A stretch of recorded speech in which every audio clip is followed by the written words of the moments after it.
This is Rink 46, it's a bowls club. It was originally Drayton Bowls Club. City Golf Club took over in August of 2022. Done renovations and done a massive relaunch on the 22nd of November 2022. Drayton Bowls Club was incredibly important here. So you've got a lot of residential and retirement villages around here.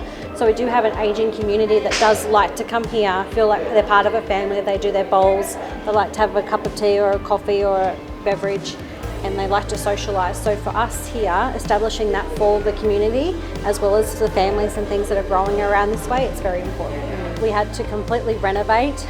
Yeah, it was mainly to tidy it up and give it a more inviting atmosphere, I think. Like if you weren't to do it and to have it as it was before, it was uninviting. And being a sister venue to the City Golf Club, obviously we are a premier venue for Toowoomba and the community, so we needed to give this some life over here as well.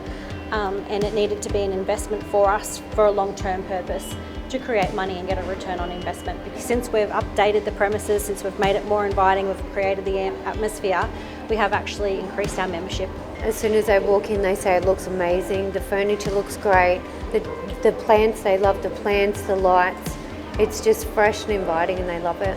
Yeah. We've actually had an elderly couple, someone has actually back problems, and since we've introduced the furniture here, she's actually requested to buy some of the chairs because they're the only chairs she could actually sit in that supported her back. Yeah, we've never had that before, but it was good. Yeah, it was different. We love knowing that people are coming in and loving the venue and loving the changes. It's such a good thing to know that the hard work's paid off. Staff like it here too. It's got such a good atmosphere altogether.